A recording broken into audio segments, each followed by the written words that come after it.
Does physical activity ever bother your body?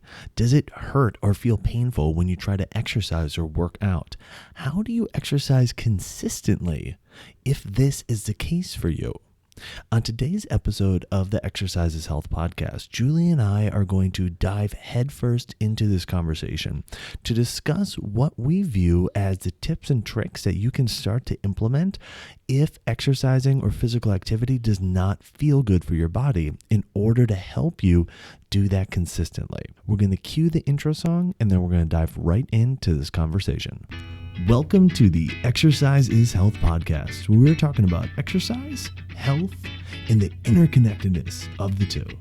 We are your hosts, Charlie and Julie, and we will be coming to you every single week from our studio, Muscle Activation Schaumburg.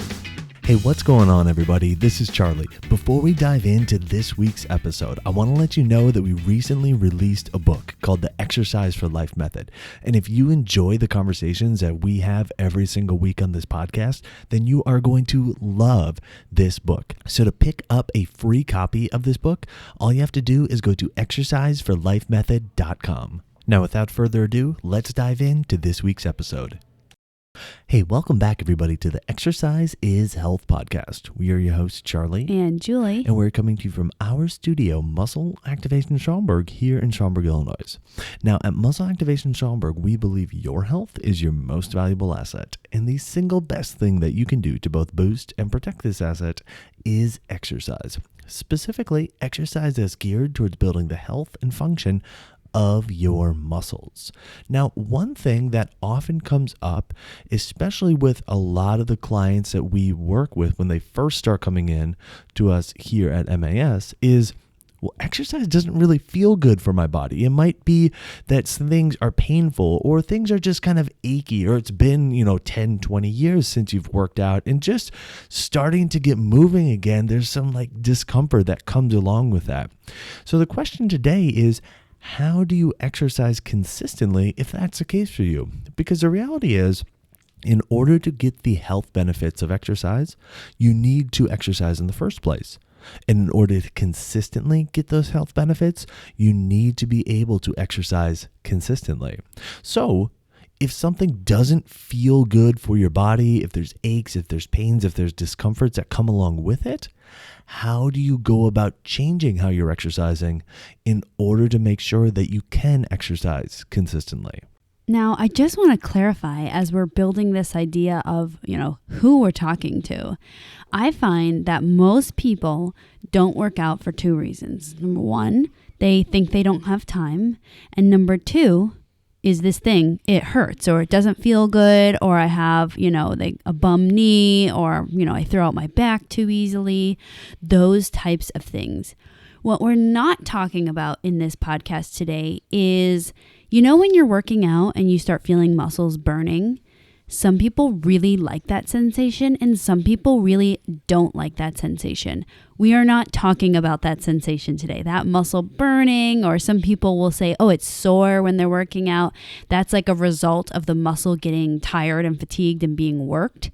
We're not talking about that achiness or pain or however you want to describe that sensation. But you know what I'm talking about, right? The muscle work thing. We're also not talking about the post-workout soreness or achiness. We talk about that one in a lot of podcasts, but we're not talking about that one in today's. We are going to be talking about if you have aches and pains or things that feel weird, that you feel like those things are actually the barrier for me to start engaging in exercise. Because good news, if you are feeling these things, you're not the only one feeling them. And we have helped so many people start to exercise, even if they have something that has been built up over years. Let's say you're like, well, I have never had an injury. I just, it's like I'm 50 now and I have all these aches and pains. Or if you have an injury that has just kind of lingered, and it's never really fully healed, or you feel like it's just more sensitive or it's not as stable as the rest of your body. That's what we're talking about today. So we want to help break down this barrier because just like what Charlie said, you absolutely need to participate in exercise to get all the amazing benefits from exercise. I hope that this podcast will give you some really good tools on ideas of how to start, where to start, what to be thinking about. Because I think a big part of it is changing, what we think we need to be doing to be getting these health benefits. Yeah, that's such a great point. I mean, I remember when I was in my early 20s, I just finished up my senior season of playing college basketball, and my body was broken, meaning like my body hurt everywhere from head to toe. Every single morning I'd wake up and my body hurt. Now, the story that I told myself is, well, I can feel my body breaking down, but I still like to exercise. I still want to exercise. I still need to exercise. So I'm just going to kind of ignore it and push through it and keep working out anyways. But I can imagine that a lot of people, if they're not as excited about, working out as I was, then that would very easily be a way to say, yeah, you know what, this just doesn't feel good for my body. And the reality is how I was exercising was continuing to break my body down further. And that's what we see with a lot of people. Even if they tell themselves a story that, okay, I need to be exercising, so I just need to push through this. The reality is how people are exercising is actually furthering the aches and pains that they're feeling with their body. And so, like you're saying, Julie, we need to kind of switch how people are thinking about their exercise, which will then hopefully help them switch how they are conducting their exercise and how they're participating in exercise, which can then help their body start to feel and function better. I remember a few years ago, I was having this conversation with one of my clients, and she was venting to me like, oh, my husband really needs to work out. I wish he would work out. He wants to work out, but he has this elbow issue. I was like, oh, really? A lot of people have elbow issues. What's going on? And she said, well, every time he goes and works out, he wants to do bicep curls, and then his elbow flares up and the muscles in his arm, he said, feels like they get all pulled. And then, it bothers him while he's working. And I said, oh, that's funny. I wonder how much weight he's doing with his bicep curls, and I wonder how he's doing his bicep curls. And she said, well, he does 40s.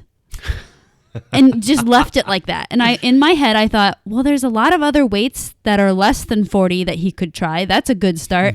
And then second of all, we're going to talk about some ways of how are you doing this movement or this bicep curl or this way of stimulating your biceps.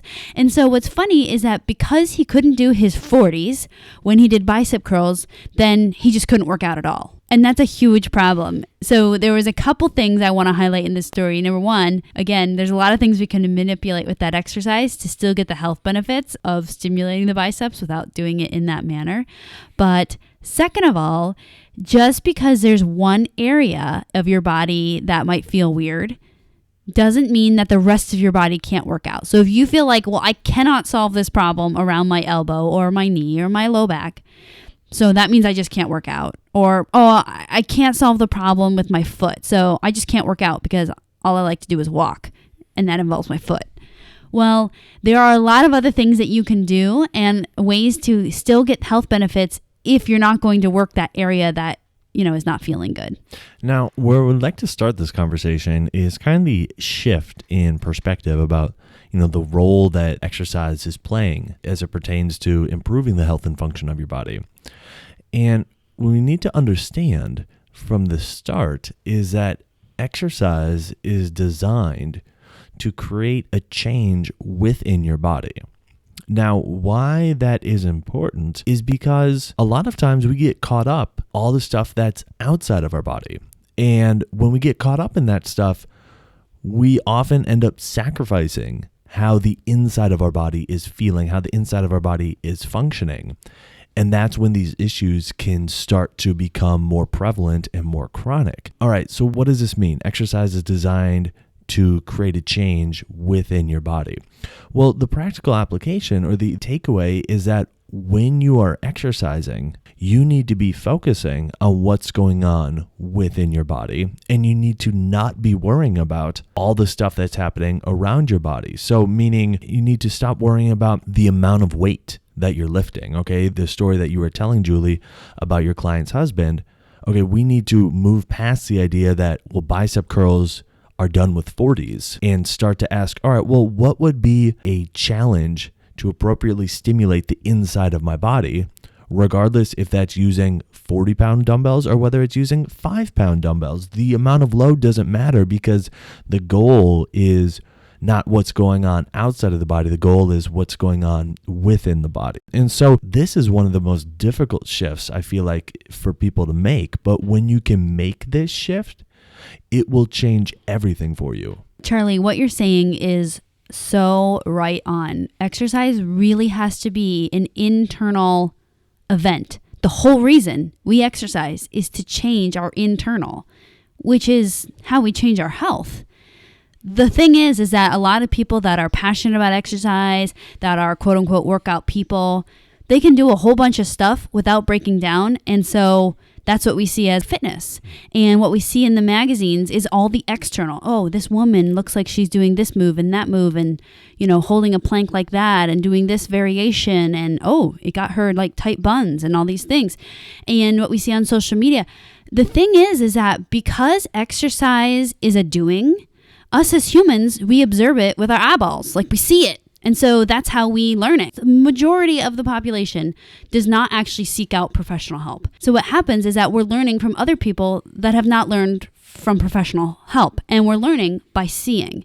And a lot of us don't even go up and ask, oh, what are you doing? What are you thinking about? How are you executing that exercise? And so when we see and visualize exercise magazines at the gym from social media, there are a handful of assumptions that come along with that, and that most of those assumptions are usually going to be wrong when you apply them to yourself. But there are principles that I want to dive into now so that you can go ahead and take all the exercises that you're currently doing or that you've thought about doing or that you know of, and you can apply these principles and make them loads of a lot safer.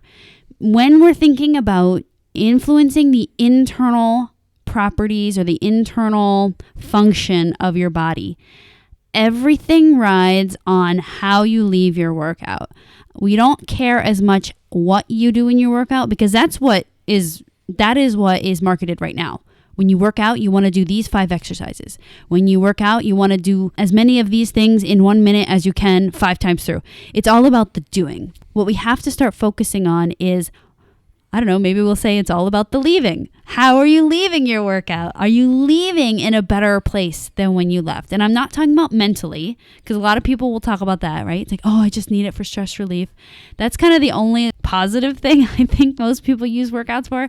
But we have to leave physically better. So if you're entering a workout and you have those aches and pains, that's what we're talking about today, we have to do some stuff so that you leave better than when you started. Yeah, this is a really big point. I mean, how often do we go into a workout and think about how we want to feel at the end of our workout, right? So often we go in, think about, like you were saying, Julie, the doing of the workout. What do I want to get done? How many calories do I want to burn? How many sets and reps do I want to do? What exercises am I going to perform? And it's just like, all right, well, whatever state my body's in at the end, that's just, that's just where it is. But if you are feeling that your exercise is leaving your body not feeling well, you need to be very intentional and very strategic with how you want to feel when you leave your workouts.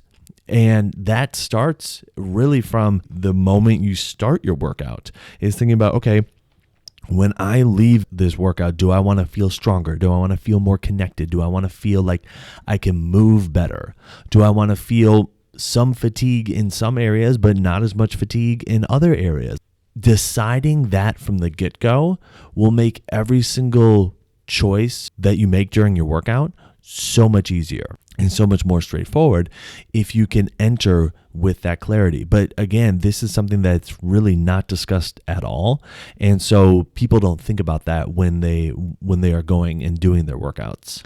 Absolutely. Charlie, do you remember when we were planning our wedding? And I don't know if you guys have ever planned a wedding, but there are so many decisions like, what color napkins? You want cream, champagne, or light gold? I'm like, what? They all sound the same to me. Or, there's just so many decisions. And one thing that Charlie and I did that really helped us have a great wedding and a really smooth pretty easy wedding planning experience was we set a goal. Is what do we want to get out of this wedding? When we look back on our wedding, what do we want to get out of it? And we set that goal, and it made every decision during the planning and during the event too so much more easy and less stressful.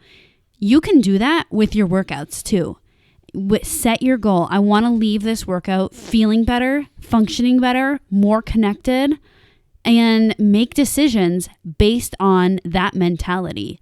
Don't make decisions based off of what you think you should be doing, or what social media says you should be doing, or what your Peloton app says you should be doing. Make decisions based off of your body, your goals, because in the end, you can get all the benefits of exercise by doing just that. Doing it, I want to say almost selfishly. That is what exercise should be. It's like a selfish time. It's silly that we even call it selfish, but it's all about you. That's what I'm trying to say. Everything you do during your workout needs to be benefiting you in some way. And if you keep your eyes on that goal of this workout is going to be promoting my health, it needs to improve my function, and it needs to make me be feeling better and stronger and more functional. And if you keep your eyes on that, your decisions during your workout will be made a lot easier. So if you think about what my client's husband thing is, if he went into his workout saying, oh, I'm going to do biceps today. Today's the day I need to work biceps. And I do 40s. Well, do you do 40s, or do you want this workout to improve your health and function? Okay, so that makes the decision way easier to change your weight, to change your pace, to change your range of motion, to change which exercises for your bicep you might choose.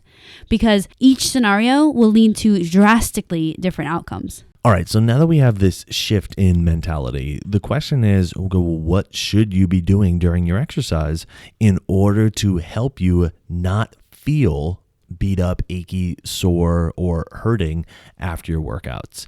And these tactics are super applicable to any exercise that you do. And it's going to start by asking, what typically leaves people feeling achy, beat up, sore, not well after they do an exercise or after they're doing the workout? And the two biggest things that we see is that people move too much and they move too fast. And so each of these tips is going to help you limit the amount of motion that you're doing. Not that you are doing little or no motion, but it's going to help prevent you from trying to move too much.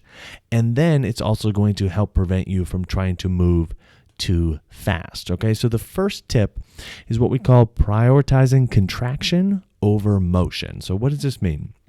Let's go back to the discussion of the biceps curls that Julie had brought up with her client's husband, okay? If we are prioritizing contraction over motion, what that means is when you are doing your biceps curls, your focus is on squeezing the muscles that you are wanting to challenge, contracting the muscles that you are wanting to challenge. In this case, your biceps, as opposed to focusing on bending your elbows or focusing on moving the weight. All right. It's the contraction that then drives the motion, not you are trying to create the motion and the contraction kind of catches up, and if it's there, it's there, okay? This is a really big one because it is going to really force you to focus internally on what's happening within your body and specifically what's happening with your muscles.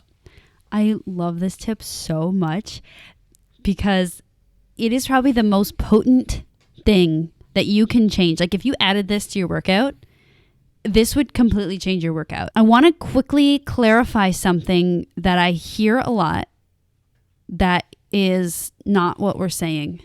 That's why I'm clarifying it. Okay, so we're saying prioritize contraction over motion. So that means that you want the contraction to happen, and if the motion happens, great. If it doesn't happen, great. The priority is contraction.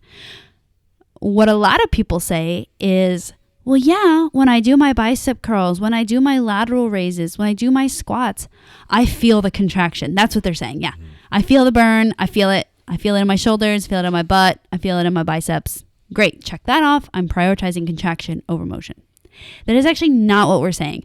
I am really, really happy that when you do your exercises, you can feel your muscles. That is amazing, big, huge step. But the next step to fine tune that is when you do your movement, the entire goal is to squeeze your muscles, not necessarily to do the movement. Okay, so what that looks like is you're holding your dumbbells, you're about to do some bicep curls. And instead of thinking, lift the dumbbells up and bend my elbows, you're thinking, okay, squeeze my biceps. And in my head, am I able to get my biceps to be the number one engine of bending my elbows and doing this motion? And whenever I feel like my biceps are not continuing the motion's done. So that means for most people, you're going to lose some motion. That means that you're going to be doing less motion. But guess what? We're not saying that, yay, less range of motion is better. We're just saying that you're stopping where your range of motion was supposed to stop for that motion instead of some arbitrary as full as you can motion. Does that make sense? That's what we're saying. Contraction is the leader and motion is the follower. And when contraction is done, motion is done. Then when it comes to doing the motion, we want to make sure that you are moving slowly. And if you are struggling to move slowly, then our recommendation is to not move at all.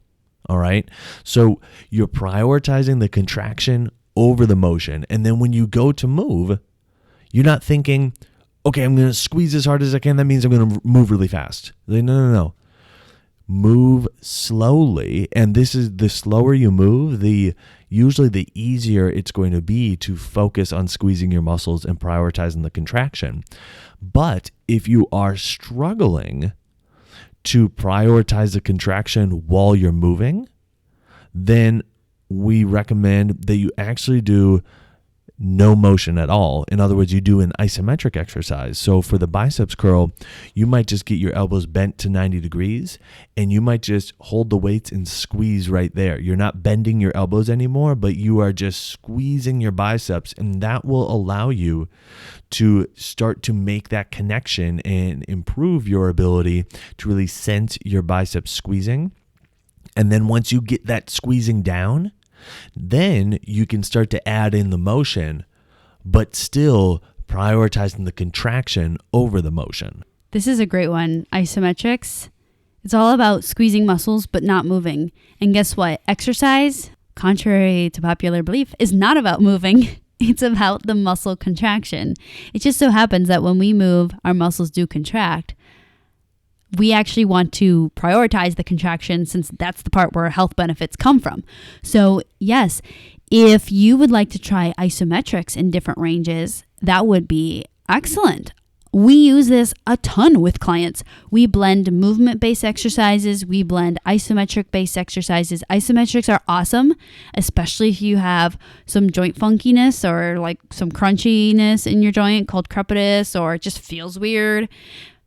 But if there is a spot that feels good, why don't you just hold the contraction there? There is huge benefits to that. Number one, you're still getting that muscle stimulus, which again is what leads to all the health benefits of exercise.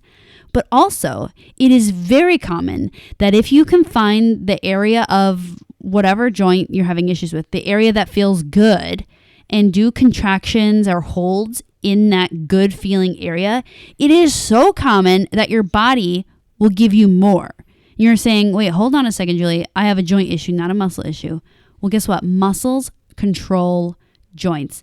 And muscles have a very powerful input and influence over how your joints feel. So the more conditioned and strong that muscles are, the more your body will give you in range of motion, and also the more like comfortable range of motion you will have. I'm not saying you'll have full range of motion, especially if you have permanent joint changes like arthritis or crepitus, but we can maximize what you do have, which I think is like the golden ticket right there.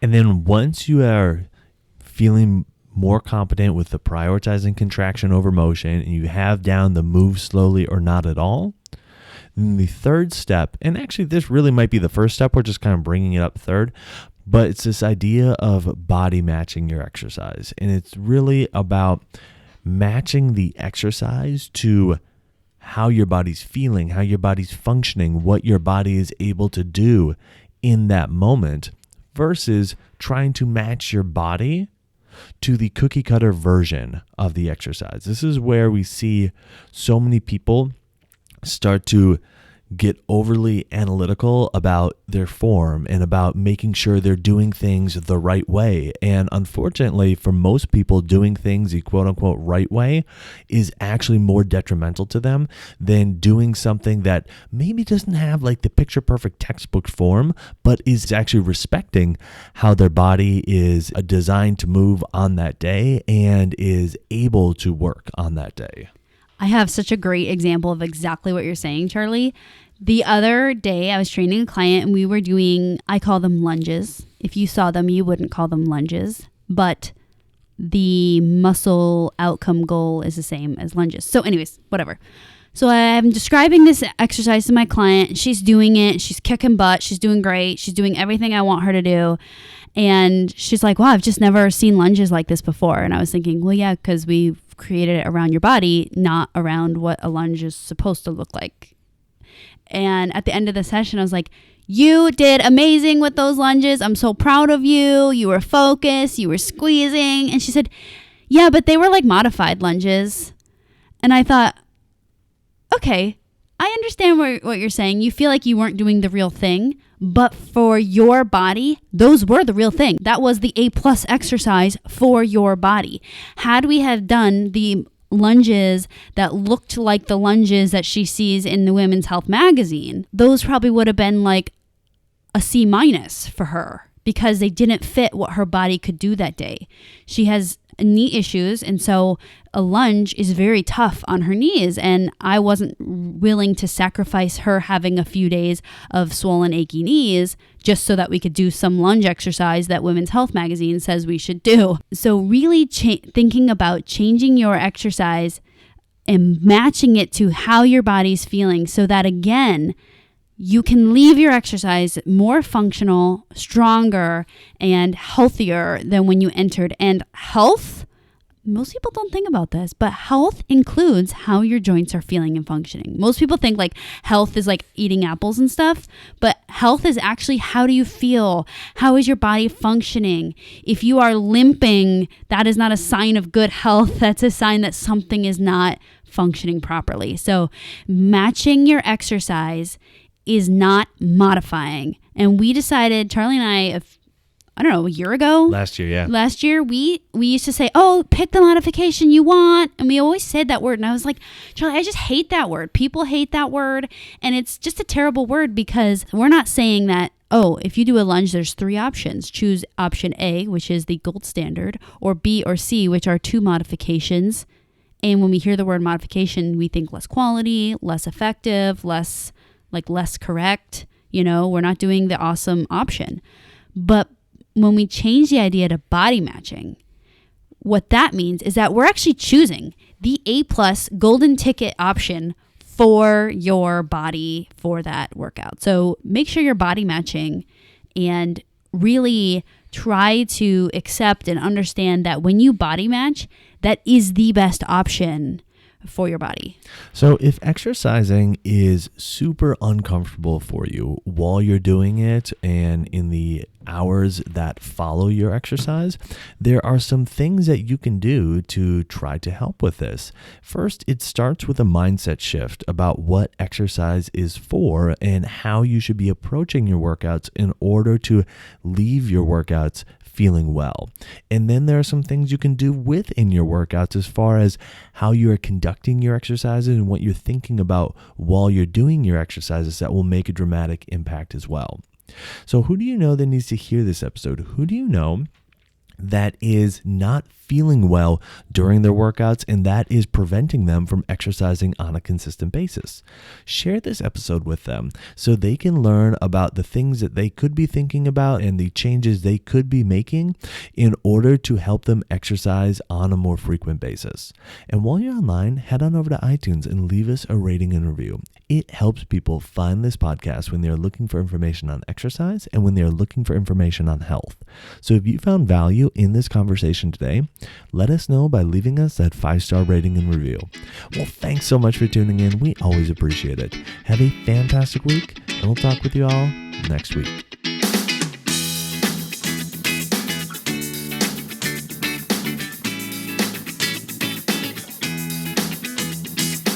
So how'd you like that episode? Did you find the information useful? If you enjoyed what we discussed today, then you are going to love the Exercise for Life method, which is a book that we just put out, and you can get a free copy of by going to exerciseforlifemethod.com. All we ask is that you pay for shipping and handling, so head there now and get your free copy, as well as some exclusive bonuses that you will get instant access to when you get the book. You can learn more and get your copy at exerciseforlifemethod.com. This podcast is for information purposes only. The statements and views on this podcast are not medical advice. This podcast, including Julie and Charlie Gates, disclaim responsibility for any possible adverse effects from the use of information contained herein. Opinions of guests are their own, and this podcast does not endorse or accept responsibility for statements made by guests. This podcast does not make any representations or warranties about guest qualifications or credibility. This podcast may contain paid endorsements or advertisements for products or services. Individuals on this podcast may have a direct or indirect financial interest in products or services referred to herein. If you think you have a medical issue, consult a licensed physician.